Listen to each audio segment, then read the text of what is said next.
Here we have some more questions, so let's just get started, okay? Everything on 5.1. So the diagram shows various wings, okay? So we can see here an insect wing, whatever this name is, wing, this organism, a bird wing, a bat wing, okay? So they show us many different types of wings, okay? Different organisms' wings. And now the question is saying, which statement describes the relationship between the structures of the wings, okay? So real quick, I want to point out something. So the insect wing has a completely different structure than the bird wing and this kind of organism's wing. You can see these are made up of clear bones. Okay, clear bones. Let me show you something. So I gotta go down here for this. So we know there exists something called the pentadactyl limb, right? And the theory was that a long time ago there was this pentadactyl limb, or five-fingered limb, pentadactyl, and basically this organism over time got separated into different environments, okay? And depending on the environment that it ended up living in, it slowly over generations evolved a specific type of limb that allowed it to survive the best in that specific terrain or environment, okay? So you can see here the limb originated from one kind but became a different structure depending on the environment. But at the end of the day, they all have the similar structures. If we look at the color coded I made here, they all have the same bones, the same structures, just they look slightly different. Now, coming back to this question, this insect wing doesn't have that. Okay, it's not from the same origin. An insect wing does not originate from the same common origin than a bird wing and this wing and came from. Okay, that a bird wing and this name came from. Okay, so that's important to understand for this question.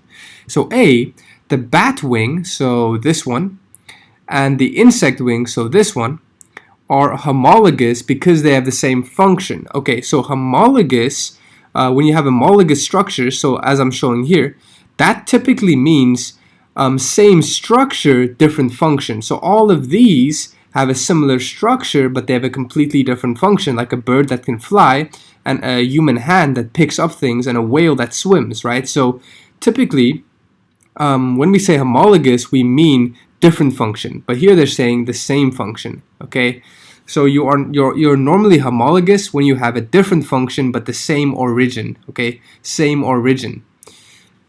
So it's not going to be A. What about B? The limbs of the bird, so the bird and the bat, so we got the bird and the bat, are homologous due to convergent evolution.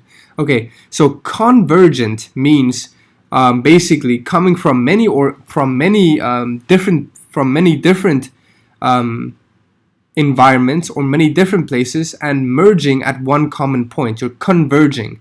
It's the opposite of diverging. Diverging means coming from one point and diverging or spreading out into different limbs over time, whereas converging means the opposite, meaning a lot of organisms that are completely different started to become similar. So basically, diverging is going from this one to these, and converging is going from this all the way down to one common structure. So they're saying the limbs of the bird and the bat are homologous due to convergent evolution.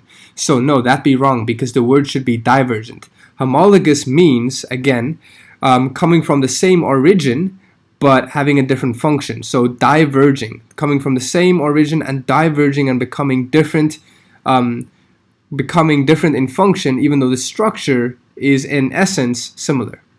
So the wrong thing would be the fact that it's saying convergent when it should be saying divergent. So basically, if we think a long time ago, the bird and the bat probably had a similar structure and then they diverged to have a different one depending on the environment that they lived in. Okay, so the answer would not be B.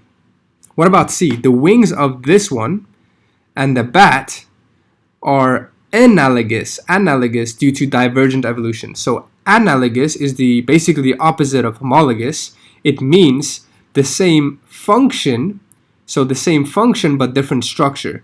So that would not be true because this one and the bat have the same basic structure. They have this idea. They have the same basic bone structure coming from the pentadactyl limb. You can see here in the picture they have this bone, and then the five digits, the pentadactyl. Okay, so they are not analogous. Okay, they would be homologous. An example of analogous would be the bat and the insect wing. Okay, because the insect wing, it has a completely different structure than all of these. Okay, the insect wing is basically analogous with all of these: the pterodactyl wing, the bird wing, and the bat wing, because it doesn't have that pentadactyl limb. It didn't come from the same origin. Okay, it had a different origin than all of these pentadactyl limbs. So it's got to be D, just based off elimination, but we'll check it. The bones of the wings of the pterodactyl, bird, and bat, so these three, are homologous as they have a common ancestor. So that's true. So basically, a long time ago, these came from a common ancestor, which is why over time they look different because of the environment they lived in, but in essence, they have the same basic structure based on this color coding. Okay, so that's something. It's a really tricky question, this, but I think what can help you is just remember that insects don't have the same origin as all organisms that have clear bones, like this, like birds, bats, and this organism. Okay, they come from a different origin, and so they are instead analogous to all of these. But it's a tough question, I do agree. Okay, next one. What are the evolutionary origins and functions of homologous structures? So we just kind of did that. Homologous structures are from the same origin, so common origin. So it's going to be A or B. No, it's not going to be A, because A is saying common or different. It's never that. It's always common. So we know it's B just because C and D is saying different. So this one is pretty easy just by knowing that homologous means common origin, right? Coming back to this, a common origin, and then it diverges out to having all these different ones, right? So it's going to be C, but let's check this one.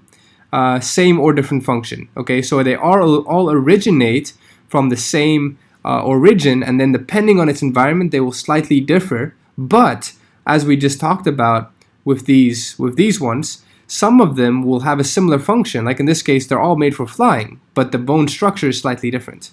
Okay, so it's going to be B. So very important. Same origin, same or different function. Okay. Next one.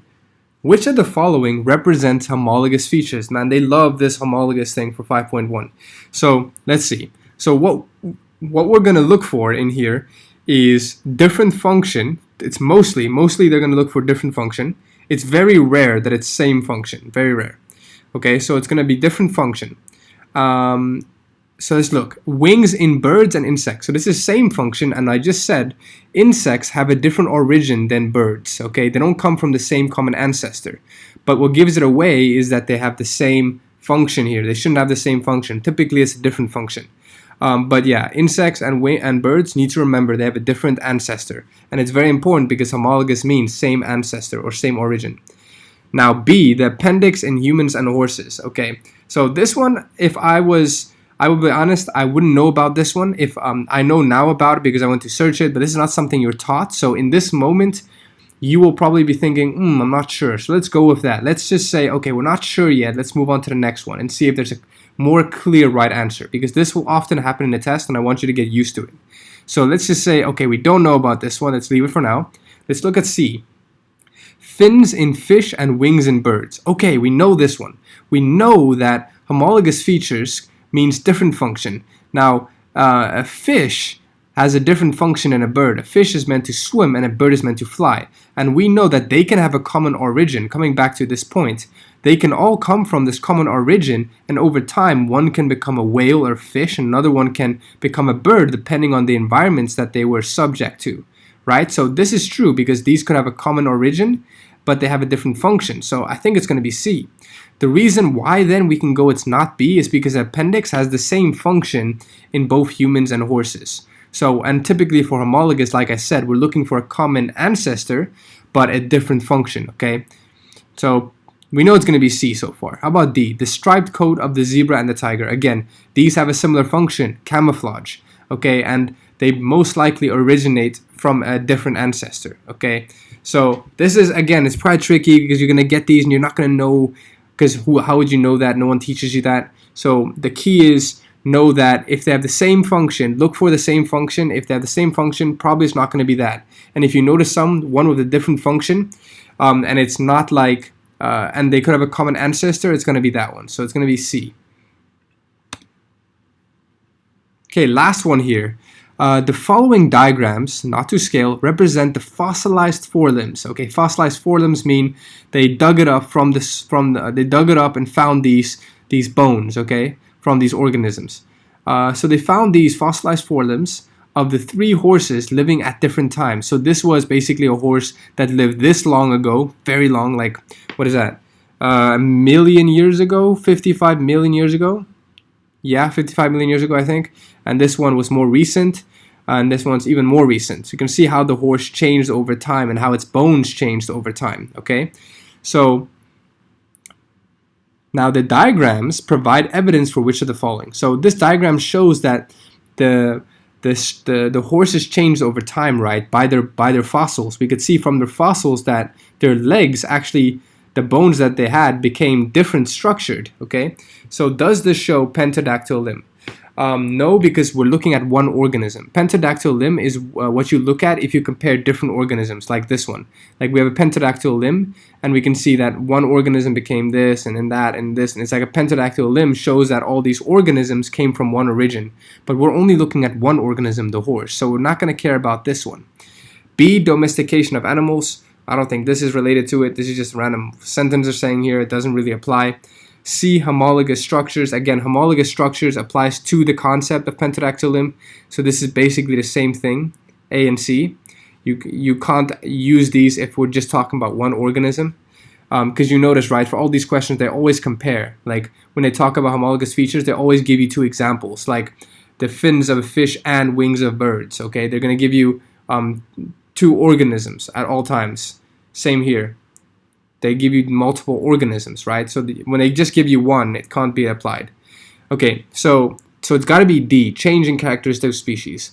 So we know this is showing evolution. Evolution is a gradual change over a long time in the heritable characteristics of an organism. So we know the way the structure of the legs is genetic, right? Now we can know evolution is a slow change, so we can see this is a slow change in a characteristic of an organism over time. So this shows evolution. Essentially, these fossil records help prove that there was a slow change over time, okay, evolution. So it's going to be change in the characteristics of a species. So it's going to be D. Okay, so I hope this was useful. And again, in the future, if there is time or if you guys need it, I will definitely make more questions on the same subtopic. So I hope this was useful. And again, just email me and you can get all of these past papers and all of these past paper questions sorted per topic. I have sorted them out each by topic from each of the 11 topics that we have in the IB.